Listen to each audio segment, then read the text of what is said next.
Welcome back to another reading and correcting with me, Kinder, the Tiger Writes, and Ty, the Tiger Supervisor. These are where I read a chapter from one of my stories and correct it as I go. If you want to listen to these live, it's every Tuesday morning, 8 a.m. Eastern Time on Twitch. And if you are looking to support me, that is on my Patreon. Today we are doing chapter 93 of Breaking Step. The second office had shelves against the back wall with a lockbox on the lower one. An easily defeated lock, and Tibs had an intricately decorated ring with a weave he didn't recognize. That desk provided an unmarked coin and uh okay, this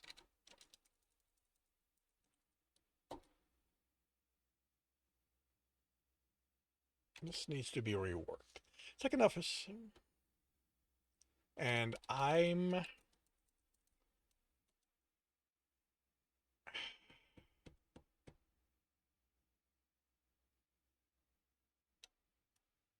okay, I need to change that.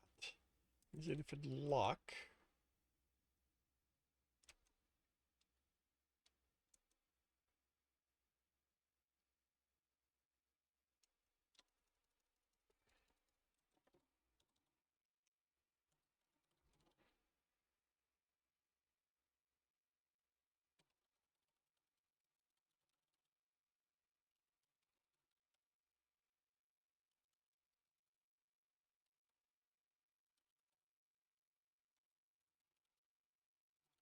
Well, the desk provided one unmarked coin. Okay. The second office had shelves against the back wall with a lockbox on the lower one.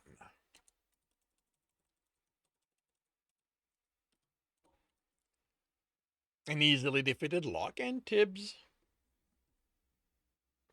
had another healing potion in a crystal bottle, while the desk provided one unmarked coin. The next four rooms were unremarkable and only had a single coin each. The gong sounded as he exited the room. "Don't let them touch you," Jekyll called as the golem clerk returned from where they had gone. Don's reply was cut short by the need to dance around them. Tib suffused himself with water while Commodore did something with his essence that made him darker, and at times Tibbs thought he saw through parts plural parts of the cleric. He was certain that he also saw an arm pass through him, while the golem clerks who got too close to Tibbs simply slid aside. Once they were all back within their offices, and the doors closed, Jekyll, Maz, and Don leaned against the wall, panting. Commodore stumbled and slid down. There goes the nearest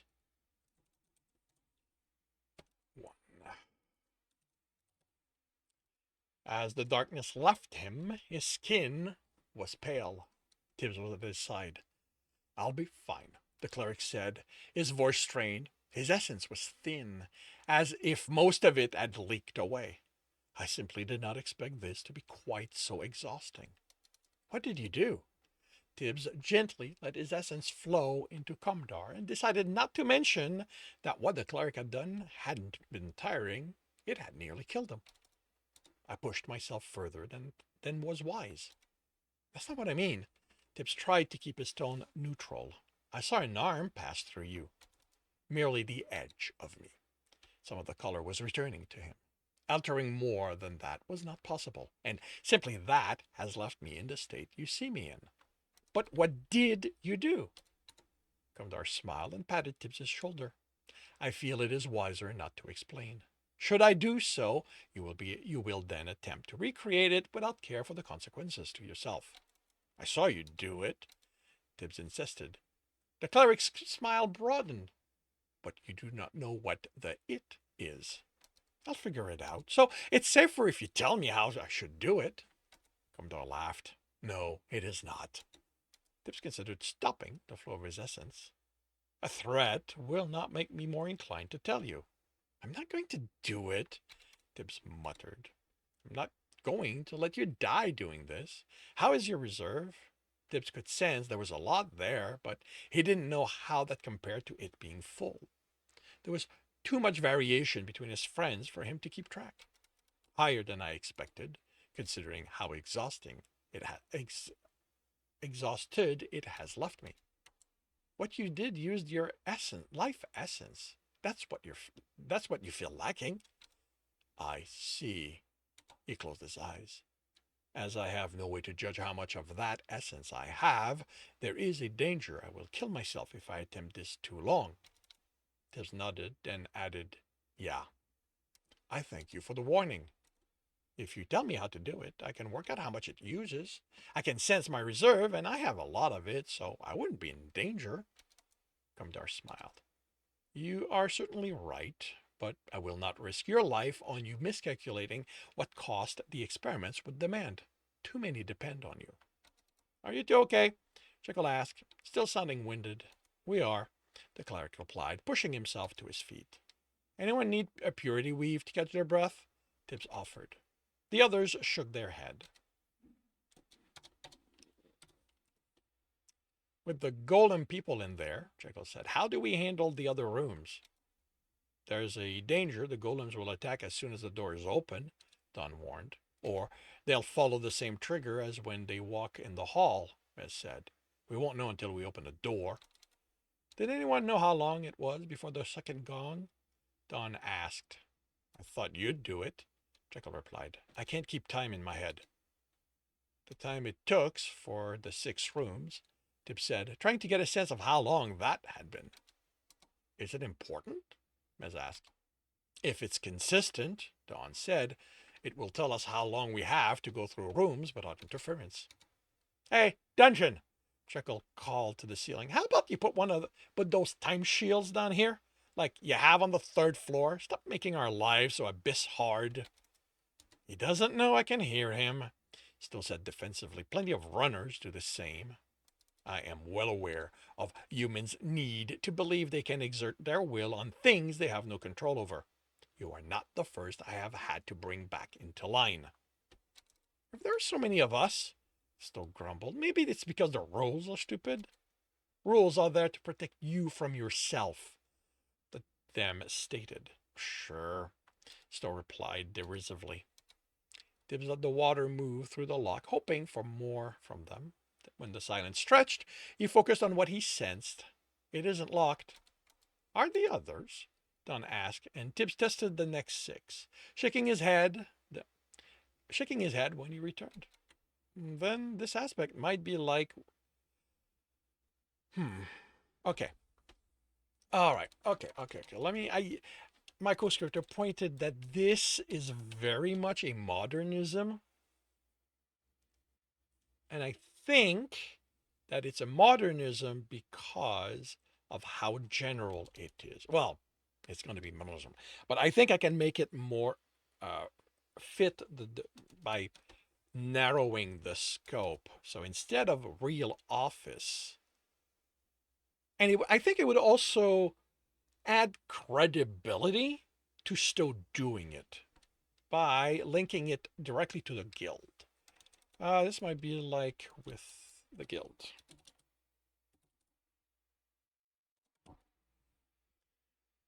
They only lock the doors when no one's in them. Except the doors were opened while they were out, Jekyll pointed out.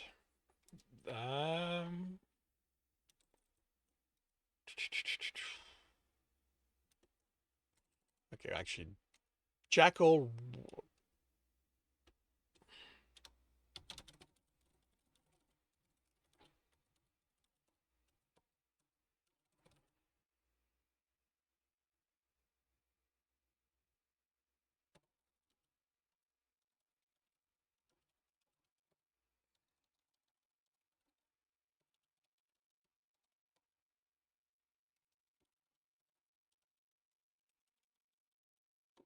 All right, so do they leave the doors wide open when those places don't have people in them? Jekyll asked.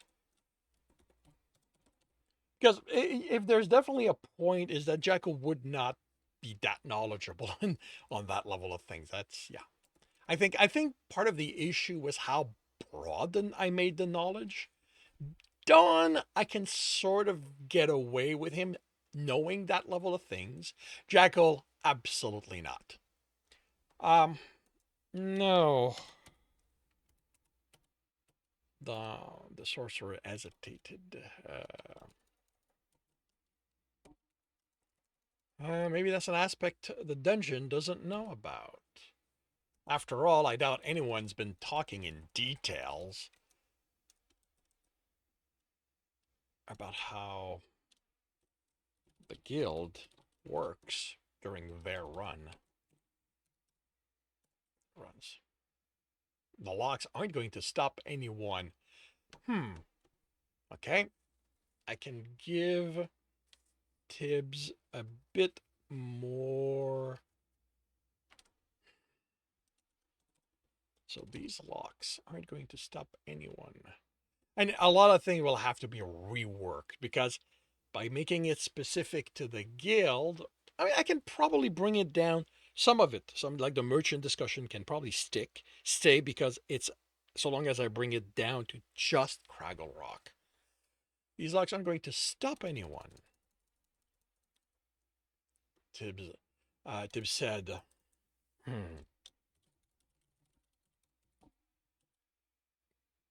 those in the guild.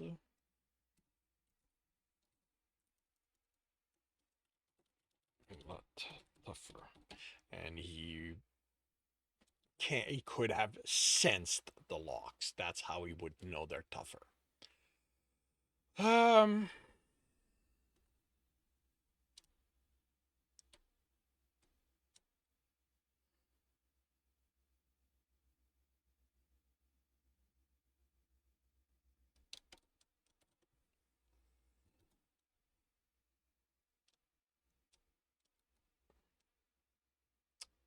da, da, da, da, da.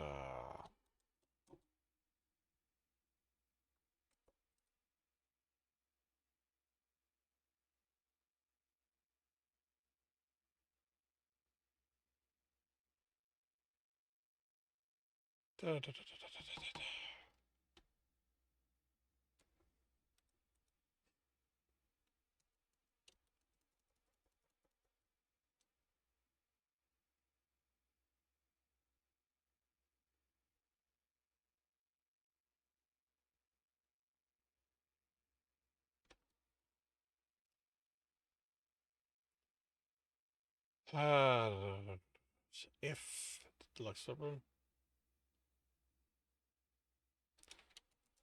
Okay, I can't. This is no longer.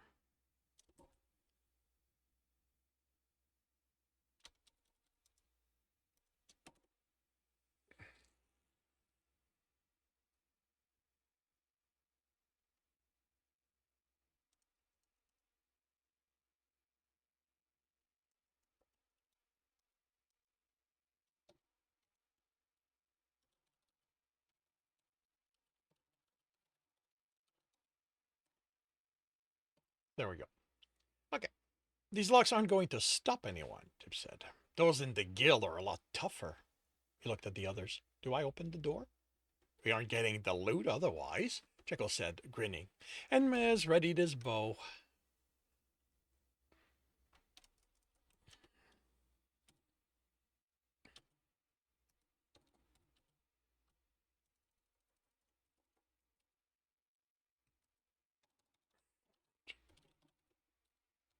Mez's bow. Tips crouched, unlatched it, and pushed. Inside, three golem people sat at desks at the desk unmoving. Why aren't they doing anything? Mez whispered. They're props, Don replied in his usual volume. They'll probably move only if they are triggered. Tibbs carefully sensed the floor ahead of him. I don't sense a trigger at the doorway.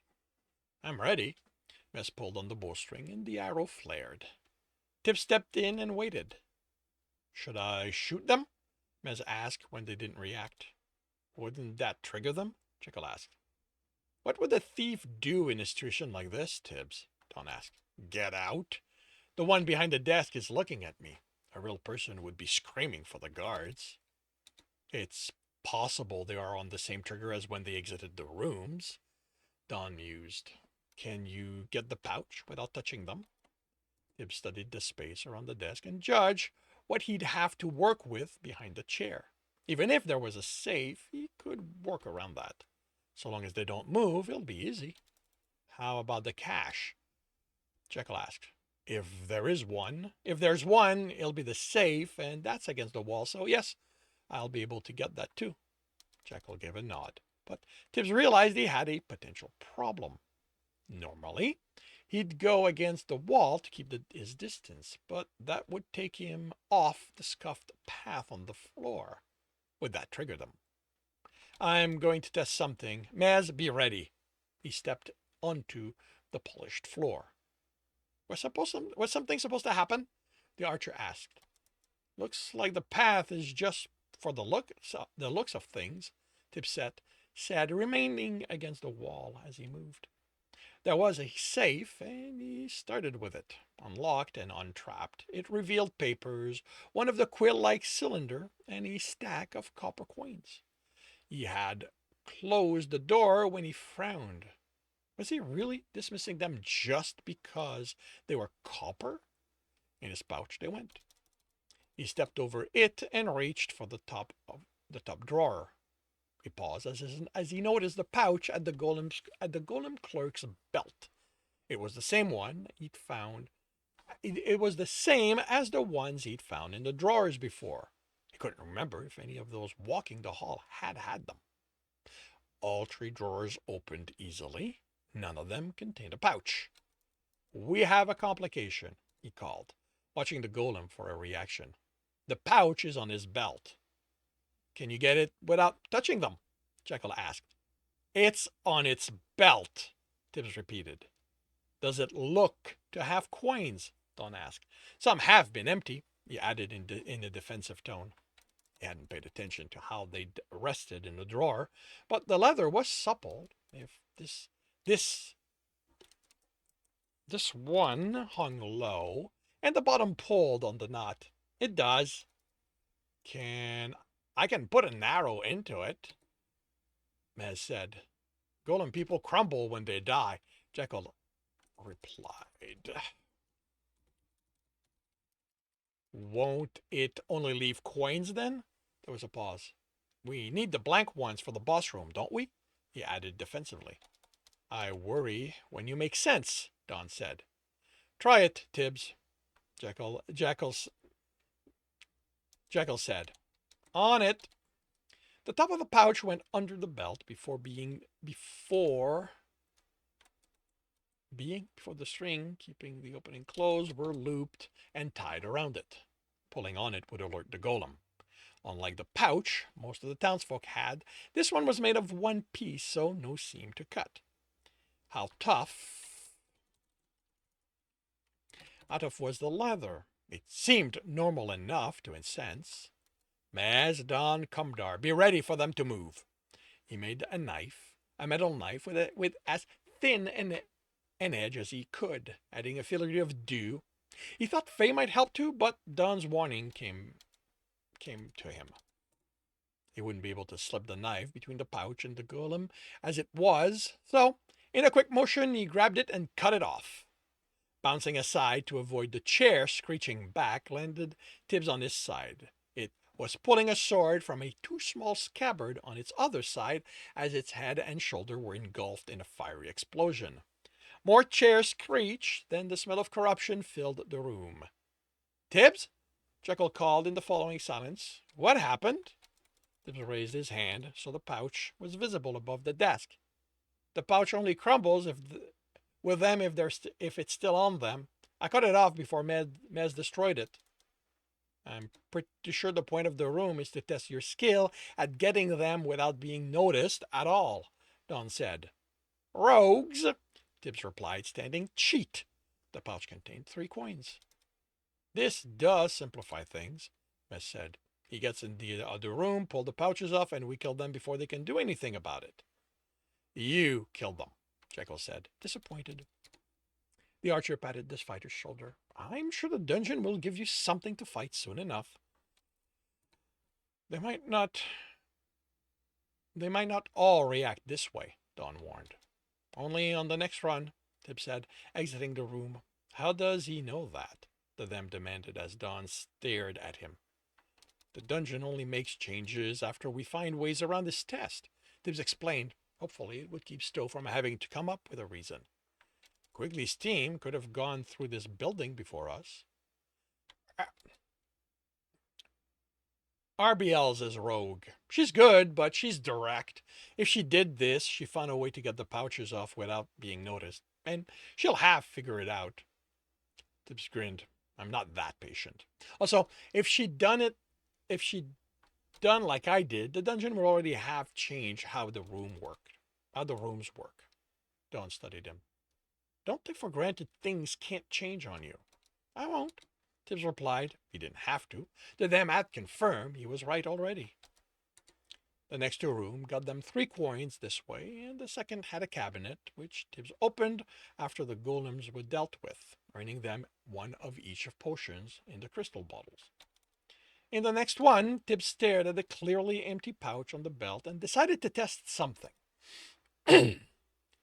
The sheath attached to the belt on the other side was sized for a knife. Even the handle looked to be 1. If he was wrong, Jekyll was going to laugh at him, even with the essence woven through it.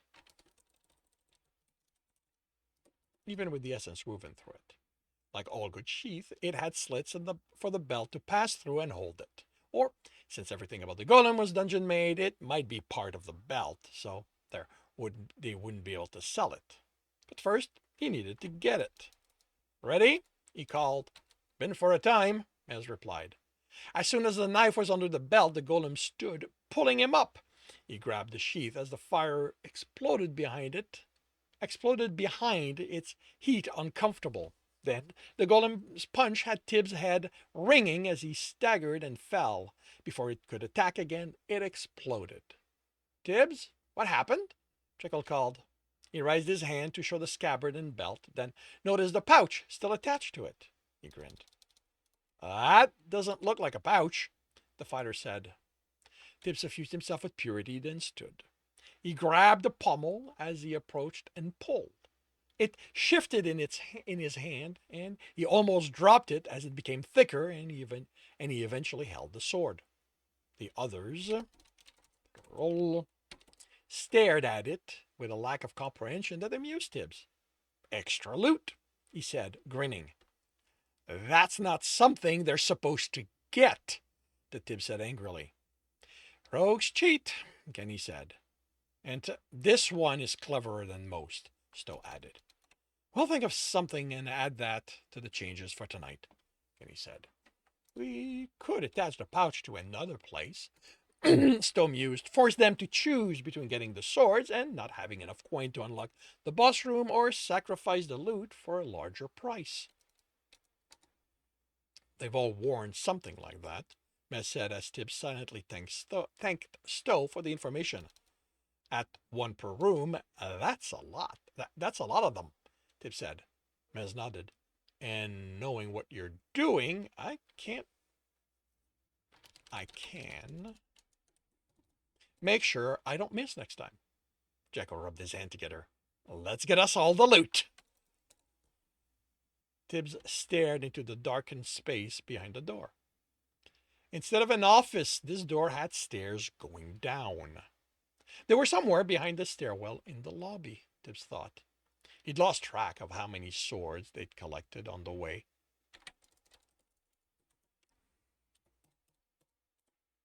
And had managed to avoid the exodus that had followed the gong. So this is it. This is where I see. Okay. This door had been the only door not to open. It had been the one door to have a lock worthy of the name. Now you regretted cracking it. He had a sense of what was down there. Do we wait until they come back? Jekyll asked. He really didn't want to go down there. Tibbs? Jekyll asked. The rooms? If you get in them now, I need to check something. He cursed his curiosity the entire way down the stairs. He shuddered at the simple idea he might sense it, even if, with his sense so tight against him, it might as well no longer exist. You gave them a way down? The dam demanded. I didn't give them anything, Stowe snapped. The building's away from everything. The door was as locked as I can make it without it screaming for one of them to unlock it. How was I to know he'd find it? You think I want him down here with us?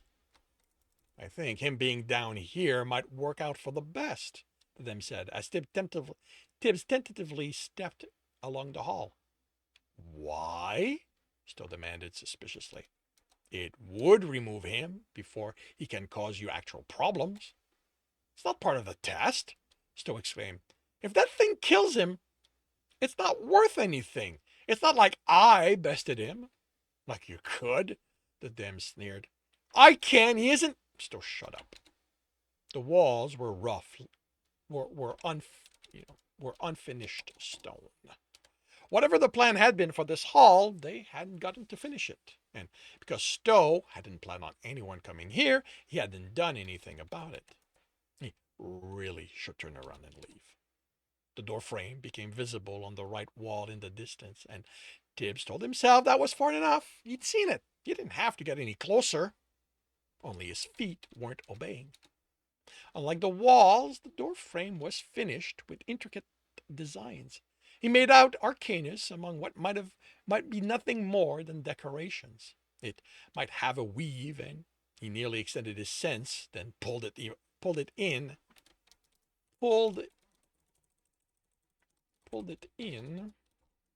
even tighter.